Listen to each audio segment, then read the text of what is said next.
Hello everyone, FPL Raptor here and welcome back to another video on my YouTube channel. It is officially the week of Game Week 1 and with only a few days until the deadline, I cannot believe I'm saying that. I'm going to be rating some of your teams and see how they've changed and developed across the last few weeks. If you do enjoy today's video, please do smash that like button, and if you're new around here, make sure to subscribe as well. But without further ado, let's jump into it.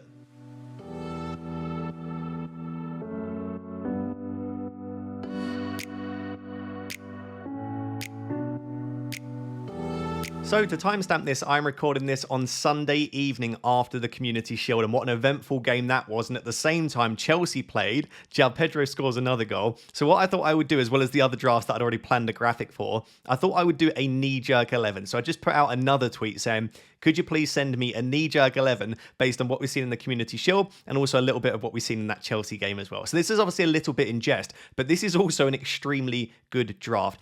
I also thought this would serve as a good way to have a bit of a chat about that Community Shield game. So obviously, massive congratulations to Crystal Palace. Certainly an eventful game. And I think as much as Liverpool did look really exciting, especially in the opening sort of 20, 30 minutes, I think they accumulated just over 1 XG in the end. I think they had 3 shots in the opening 40 minutes, I saw someone say. So it was an exciting performance. It was promising. Wirtz always looks fantastic whenever he plays. Ekitike took his goal incredibly well. But this could be a little bit of, maybe it's just Crystal Palace are a much better team than we give them credit for. They've had a very good, strong preseason themselves. Or it could be a little bit of, maybe Liverpool are going to take a little while to fully gel, or it was just a small sample size in one game. I think both teams at points in that game played very, very well. Obviously, SALAH captain shows that this is definitely in jest. But to read out the team for those on audio, this is Sanchez in goal, Diouf, Frimpong and Williams as the back three, a midfield four of Sarr, Dewsbury Hall, Wirtz and Saka, and then a front three of Ekitike, Haaland and João Pedro. There's even on this bench here, you've got Semenyo, Richards and a Steve. So a little bit to unpack here, especially in terms of the personnel. Conor Bradley's still not fit and available. I think Frimpong probably would have just about been first choice anyway. But if Bradley is not fit and available come game week 1, Frimpong getting another goal, we know how attacking he is. I really think Frimpong could be a decent shout, but I would want Bradley to be a major doubt, or if he's not a major doubt, at least like not fully back in team training, right? That would concern me because I just don't think Frimpong starts every game when Bradley's available.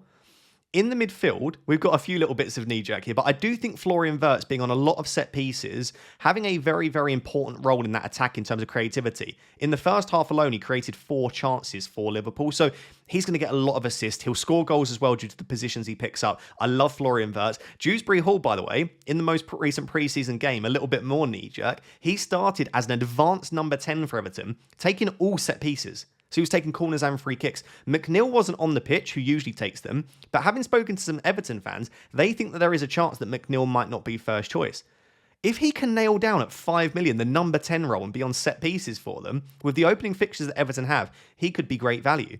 You've then got a front three that involves Erling Haaland, who always starts the season well, Ekitike, who, listen, when Isak joins, if he does join, we probably would expect Ekitike to drop to the bench, but that could be a little while, and there is no guarantee that they even go and sign him. So Ekitike is starting all the games. He took the goal so incredibly well. He looks a proper player. And João Pedro has been scoring for fun. My concern with João Pedro is he's had a lot of pre-70 subs. He keeps coming off around 60, 65 minutes. So as much as I think his starting position is quite safe, he's not going to get close to 90 minutes on a regular basis. But anyway, I really like this team, right? This team is unreal. There's no Mohamed Salah. Let's talk about the elephant in the room. Let's talk about Mohamed Salah, right?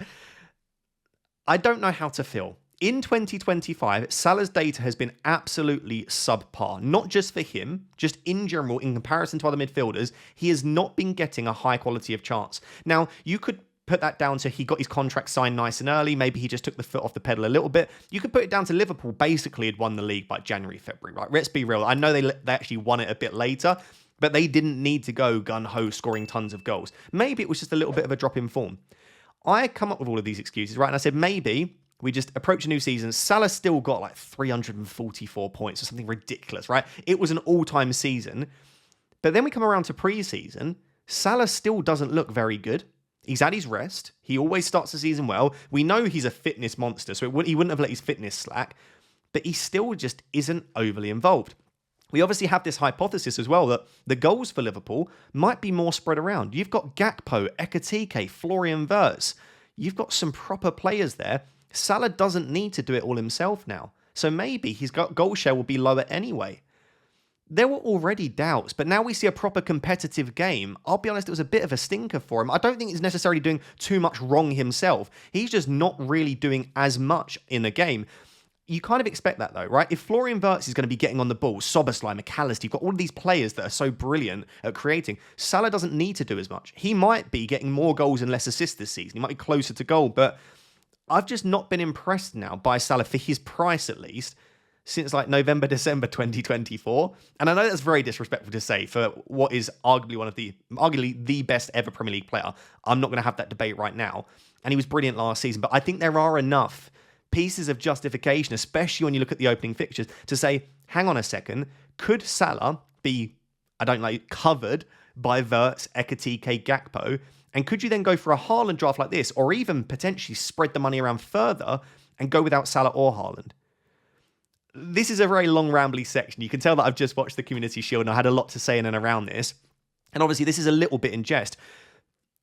But I do think it is viable. I even think when you look at captaincy, right? In game week 1, everyone is saying Salah is the best captain against Bournemouth. And I'll hold my hands up. I think he is the best captain against Bournemouth at home. Bournemouth have lost virtually their entire defence. Howson, Zabani, Kirkes, Kepa. They've lost their whole defence. And it's at home. So I do think Salah's great. Wolves haven't won a single game in pre-season. Wolves look in real trouble. Haaland is a perfectly viable captain. Then in game week 2, an Arsenal player is probably the best captain, Saka or Gyökeres. You could absolutely captain Mo Salah against Newcastle and he could do very well, but I don't know that he's the standout captain there. Game week 3, there are lots of viable captains. It's not until you get to game week 4 that you would probably want to not captain Mo Salah. And in game week 4, just play the free hit. You've got a free hit, right? As a possibility. So I'm not trying to sit here and say you should definitely go without Salah, but I am getting to a point now where every time I watch Salah for the last 6 to 8 months, I don't feel like he's doing enough for me. He will still be probably the top point scorer. He will still get a lot of points, but it's about, does he justify his price and what else can you do if you drop him? So in terms of this team, I've ranted about it for long enough. I would say this is a very, very strong draft, but there are a few things that I am less keen on. Like, there are quite a few minutes risk in here. Dewsbury Hall, João Pedro, Ekitike, Frimpong. There are enough minutes risk that I can't quite give this like a 9.5 out of 10, for example. Fantasy Football Hub have rated this at 92% with 62.1 projected points. If you have not yet got your own free team rating or you've updated your draft recently, please do check out the link down below. It takes like 10 to 20 seconds. Click on the link, upload a screenshot of your team. It will give you a rating. If you want to go above and beyond that, I would recommend it. You can start planning ahead with Fantasy Football Hub. You can access their fixture analyzer, their Opta stats section. They've got DEFCON points added in there as well now. There is loads you can do on their site. I recommend signing up to the premium membership, but you don't have to. You can just get a free team rating at the very least. Like I say, they have rated this team at 92%. So what a knee-jerk, rambly little section that was after the Community Shield. But after that's now done, let's go back to some slightly more standard content and discuss some other drafts that you sent. So guys, I completely forgot that draft number 2 for this video is a no Haaland, no Salah draft. So we have a further no Salah draft. If you are thinking, I do not care, I want Mohamed Salah in my team, just skip to the next draft and the next draft will have Salah in the team. I do not have an agenda against Salah. I love having Salah in my team. He's in my current draft as well. But what I wanted to show you with this one is what you can do if you drop Salah, but you don't replace Salah with Haaland. So this is a no Salah, no Haaland draft. In goal is Kelleher at 4-5. Assuming that he's fit to start the season, I don't mind starting with a 4-5. I think Verbruggen could be perfectly fine. You've got Petrovic as well. In defence, Williams, Murillo, Cucurella, and Anderson as the 4-5. I will just know, I think that Nico Williams will still be the starting first-choice left-back now for Nottingham Forest, but there are rumours that they're after Tsimikas. There's rumours that they're after Leif Davis. They are very clearly trying to sign another left-back. Now, it could be that Williams still starts every Premier League game. It could be that it's actually Ola Aina. Maybe Williams drifts over to right-back because he is naturally right-footed, I believe, but he's played a lot of minutes at right-back in the past too. So yeah, it might be that Williams shifts out to right-back, but I just think there's enough doubt for me now that I think Murillo and Milenkovic might be worth the extra 0.5. In midfield, Palmer, Fernandes, Saka, Wirtz, Rodgers. I'll read that 5 out again. Palmer, Fernandes, Saka, Wirtz, Rodgers. Look at what you can do if you drop Salah and Haaland. And then the front 2 is Watkins and João Pedro. I think this is a really, really strong team. And again, along with the Haaland no Salah draft, I think it is viable. I don't want to create a narrative that it is optimal or that you should go without Mohamed Salah. the point of these videos is to get you to think critically and to show you what is possible. In fact, the whole point of doing the rating your drafts videos is to show you different drafts. So I want to show you what you can do if you were to drop them, but you might just look at it and say, I don't feel comfortable going into a game week without one of Haaland or Salah. I want to know that I can rely on them for captaincy. That's absolutely fine. Again, there is a good chance that I go into the game week 1 deadline with one of the two. But my goodness, look at what you can do if you drop the pair of them. What don't I like about this? Obviously, it's easier to start with one of them and then downgrade. What happens if both go massive in game week 1 and 2? How horrible is that going to feel for you? How much are you going to feel like you need to knee-jerk them back in? There are a couple of minutes risks here, but not a massive amount. I would say really it's just João Pedro's the only major minutes risk. Let's assume obviously that Rodgers is fit for game week 1, which I don't know at the time of recording. There's not a massive amount of squad depth, I suppose, but it's decent. You've got two 4.5 defenders. That's probably enough really to cover you. This is like a solid like 8.8, 9 out of 10. I can't really criticize this too much. Fantasy Football Hub have given it a rating of 94, so they prefer it slightly to that first draft that I showed you. Let me know after those opening 2 drafts, are you considering no Salah? Have you been on no Salah all of pre-season? Or do you just think that we're overreacting too much to pre-season? He's comfortably the best captain in game week 1. He's super consistent. He's broken 300 points twice in FPL. Just start with him and stop overthinking it. I'd love to know where you stand, because obviously this is going to be probably the big debate going into game week 1. So draft number 3, I'm seeing a little bit more now in the community, which is essentially a back 4. Due to the DEFCON points that defenders will pick up, especially those around the sort of 5.5 million price tag, I think there are quite a few good ones, they might be pushing 160, 170, potentially 180 points. Because there are defenders every season that get 140 to 150 points. You slap DEFCON in there now and they get an extra 30 to 40. If you do get the right defender that gets the clean sheets, gets the minutes, and gets the DEFCON, there will be defenders that push 200 points this season with very few attacking returns. Which seems crazy to say, but I think that is true. So I can absolutely understand the justification of saying, hang on a second then, are there many 5.5 or 6 million midfielders that you can sit there comfortably and say that you think they could push 180 points? I'm not convinced. So I can get it going sort of big at the back. So this team here has 4 5.5 million defenders. Some of them with attacking threat too, but it means you're playing in a 4-4-2 with 2 very cheap attackers. So let me read it out for you. In goal, they've got Sells. The back 4 is Murillo, Munoz, Tarkowski, Pedro Porro. Midfield 4, Gakpo, Salah, Palmer, Sarr, and then a front 2 of Watkins and Bowen. What that means then is on the bench, you've got Dubravka, Guiu, Steve, and Lewis Miley. So the 4 defenders, Murillo and Tarkowski, bonus points and DEFCON monsters. Last season, they would have been absolutely remarkably good. I mean, you've immediately got an extra, if they do something similar to last season, which, by the way, we don't know, but you've got like an extra 70 points there just through the pair of them. By the way, you're also not going to keep them all season. But anyway, you get the point. They're going to be very good for that. They've got good opening fixtures. And then Munoz and Pedro Porro, 4 fullbacks, they are extremely good for DEFCON. In the last 2 pre-season games, Porro would have hit the 2 DEFCON points threshold in both games against Bayern Munich and Arsenal. Munoz is also very good for a fullback. Last year, I think he would have had 18 defensive contribution points, and they've both got attacking threat. That back 4 is sensational. I love it. You then look at these 6 attackers, Gakpo, Salah, Palmer, Sarr, Watkins, Bowen. They're brilliant. Like, they're brilliant 6 attackers. They start every single game other than Gakpo, but you could easily replace Gakpo with a more nailed asset. Chuck a Gibbs White in there if you want the same price point. Or even go down to a 6.5 that you know will start every game instead. You've got options there, right? It's an incredible starting 11. But then you've got Guiu, Steve, Lewis, Miley on the bench. So what you're saying is you have to start these players every single week without fail. You basically are saying I'm not going to make any transfers, really, and I'm not going to make any substitute decisions until you obviously are forced to, which is good. Like, this team will tick along really nicely, you'd imagine. And all of these, apart from Gakpo, are pretty nailed on assets that you would be able to rely on a consistent basis. The only thing I can criticise this for is I think the structure is pretty rubbish in terms of you've lost 2 attackers. Rather than having 8 players that you can move around and move to other players, you've got 6 attackers rather than 8 that some other people have. So what if other options emerge? Let's say your 6 attackers you're quite happy with, but I don't know. Dewsbury Hall does look fantastic. Well, you still got to find money then to get from Lewis Miley to Dewsbury Hall. Or let's say, I don't know, Fulkrug looks unreal and you want to move to him. Well, you might want to keep Jared Bernal, but then you've got to downgrade him. Like, you've just got less attackers to be able to move around. So yeah, it's the squad structure for me, and then obviously the lack of squad depth as well. That is a really rubbish bench, I'll be honest. And sorry, FPL Max, for criticising that. So as a result, I've given this an 80, which is basically an 8 out of 10. I think that is harsh, but it's just like a real lack of flexibility. But the actual 11, like if I was rating the 11, it's super strong, and I can truly understand the justification for having 4 brilliant defenders in your team. Like this team could comfortably outscore a team that's in a 3-5-2 with loads of attacking talent just through the consistent sheer amount of points that you'll get from those 4 defenders. Let me know what you think of this type of draft. It won't be for everyone. Fantasy Football Hub rates it at 92%, so a little bit lower than the previous one.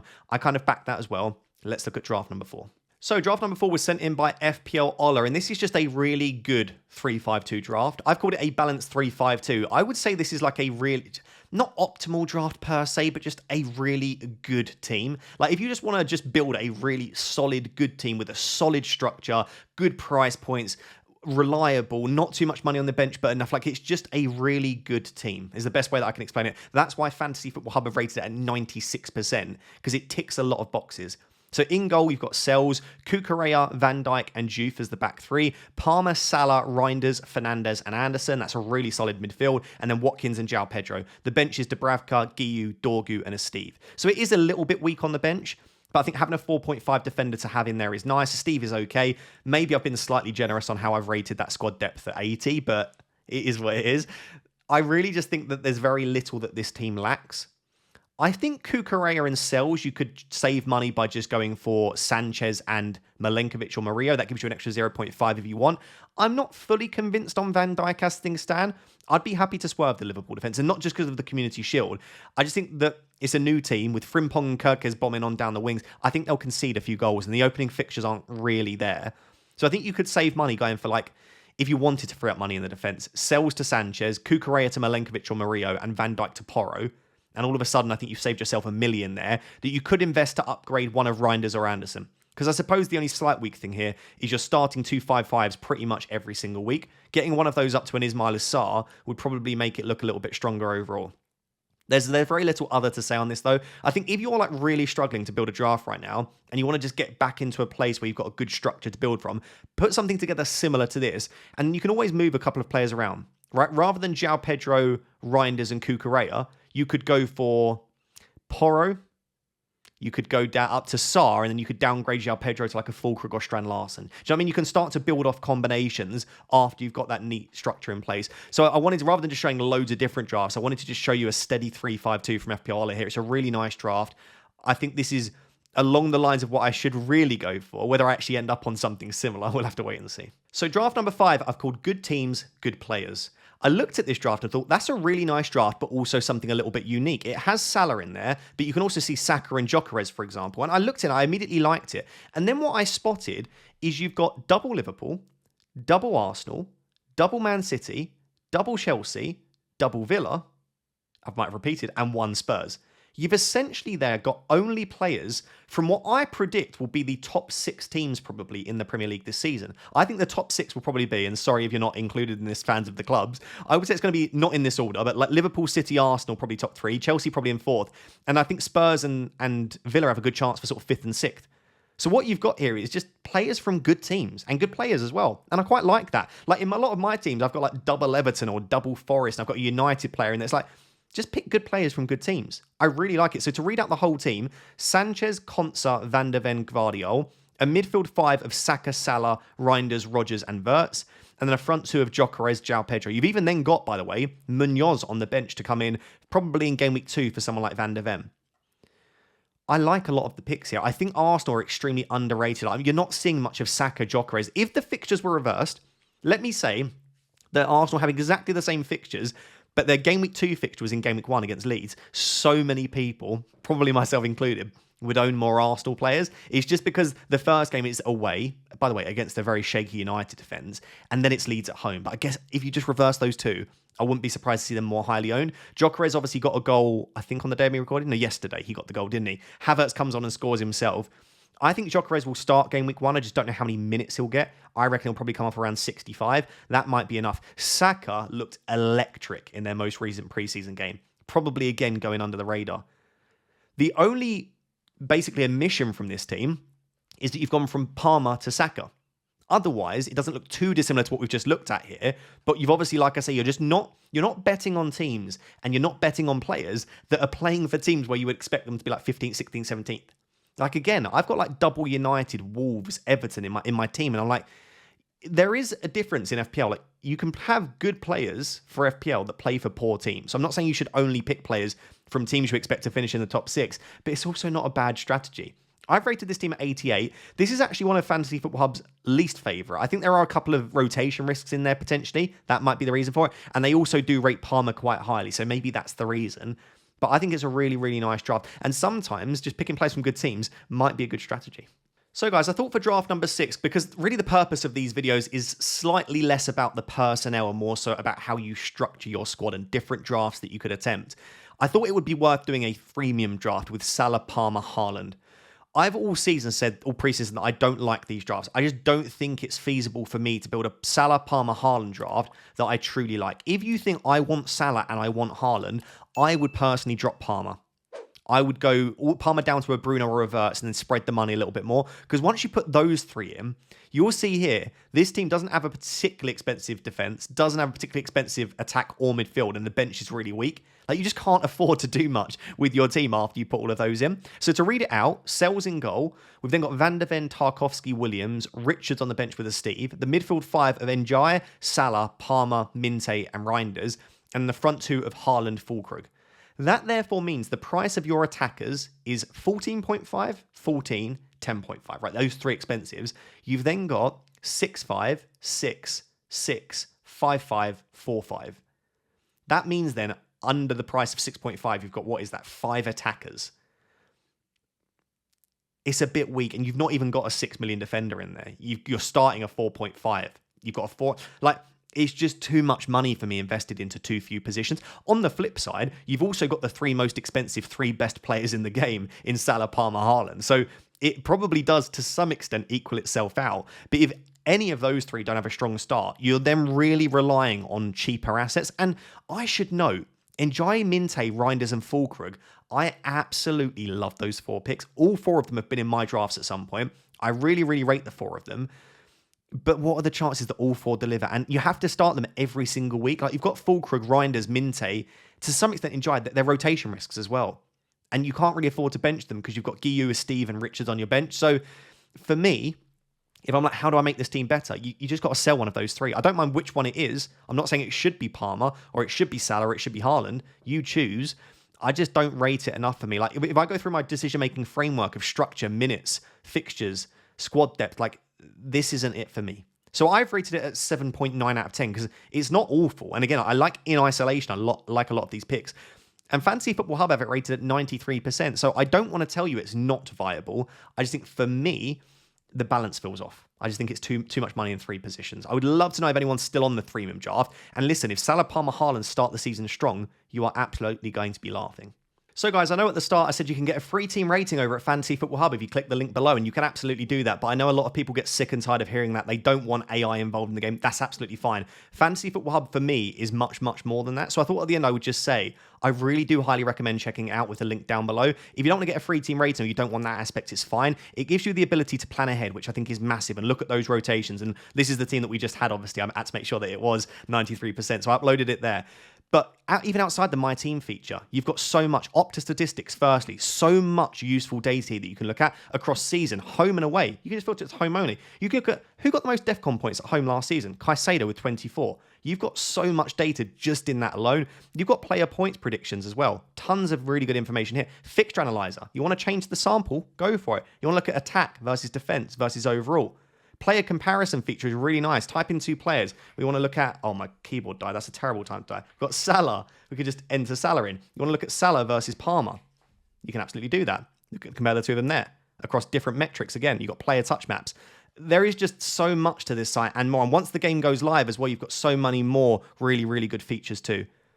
So I would highly recommend checking it out. If you want to support me a little bit, it really does help if you use the link. Even if you click on the link and decide not to sign up and just check it out, that really does help. I would still get the free team rating as well, but I think a lot of people here just get a free team rating, which I think is worth doing. But there is also so much more to Fantasy Football Hub, which I think is worth checking out. So please do that down below.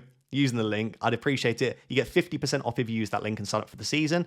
And thank you very much for the support. So guys, there you have it. That is my final rating your drafts video of preseason. I love doing these. I will absolutely be doing them next season. And apologies if I haven't had a chance. Obviously, most of you watching this, I wouldn't have actually rated your draft. I would love to rate as many as possible. So maybe next preseason, you will be one of the ones that I rate. Thank you for all of the support so far. Only a few days now until the game week 1 deadline. Make sure to like, make sure to subscribe, and I will see you for the next video tomorrow.